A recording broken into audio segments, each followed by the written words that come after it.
नाज़रीन, एक दोस्त ने एक वाकया शेयर किया जो मुल्की हालात की तर्जुमानी कर रहा था। उन्वान था मखमसा। एक शागिर्द अपने उस्ताद से उलझ पड़ता है। उसको मखमसे का मतलब समझ नहीं आ रहा था। उस्ताद ने काफी तशरीह की, मगर शागिर्द है कि मुतमईन ना हुआ। उस्ताद ने कहा कि मैं तुमको एक वाकया सुनाता हूं, शायद तुम्हें मखमसे की समझ आ जाए। उस्ताद सुनाता है कि नाजिमाबाद में एओ क्लिनिक के सामने वाली सड़क पे एक बाप और उसका बेटा मोटरसाइकिल पर जा रहे थे।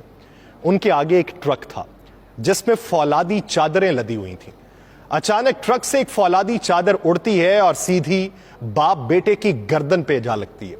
दोनों की गर्दन कट जाती है। लोग भागम भाग दोनों धड़ और कटे हुए सर लेकर डॉक्टर मोहम्मद अली शाह के पास पहुंचते हैं। डॉक्टर शाह 7 घंटे के तवील ऑपरेशन के बाद कटे हुए दोनों सर धड़ों से जोड़ देते हैं।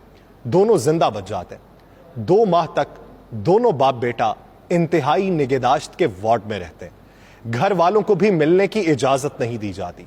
2 माह बाद वो घर आते हैं तो एक हंगामा मच जाता है। बाप का सर बेटे के धड़ पर और बेटे का सर बाप के धड़ से लग चुका होता है। शागिर्द मुंह खोले हैरत से वाकया सुन रहा होता है। उस्ताद कहता है कि मसला पैदा हो गया कि अब बेटे की बीवी शौहर के धड़ के साथ कमरे में रहे या शौहर के सर के साथ। अगर वो शौहर के सर के साथ रहती है तो धड़ तो ससुर का है। अब क्या होगा? उधर ये कि मां अगर शौहर के सर के साथ रहे तो धड़ बेटे का है।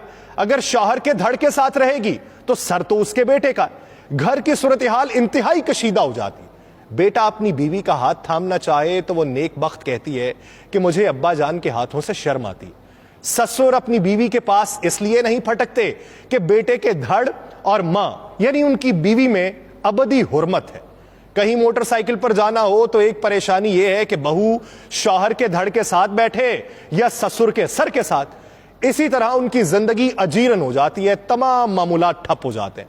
ऐसे में कोई मशवरा देता है कि यूं किया जाए कि दोनों अपनी अपनी मनकूहा को तलाक दे दें और अस्सर नौ निकाह कर लें ताकि धड़ हलाल हो जाए। शागिर्द पूरी तवज्जो से सुन रहा था और बहुत परेशान था कि अब क्या होगा। तुम अब बताओ कि अगर लड़के की मां तलाक ले तो किससे ले? बेटे के धड़ से ले या शौहर के सर से ले? उधर बहू के साथ भी यही मसला है, शौहर के सर से तलाक ले या ससुर के धड़ से ले। अब तुम बताओ कि क्या किया जाए? शागिर्द बोला, उस्ताद जी मेरा तो दिमाग बंद हो गया, मुझे कुछ समझ नहीं आ रहा कि क्या किया जाए। उस्ताद बोलते हैं, बेटा बस ये जो तुम्हारी कैफियत है ना, इसे ही मखमसा कहते हैं। हमारी हुकूमत भी इन्हीं हालात का शिकार है। उसका सर जमहूर का है, धड़ एस्टेब्लिशमेंट का लगाया हुआ है। सर अलग कर ले तो मुसीबत, धड़ अलग कर ले तो मुसीबत। गोया मौजूदा सूरत हाल मखमसे का शिकार हो चुकी है।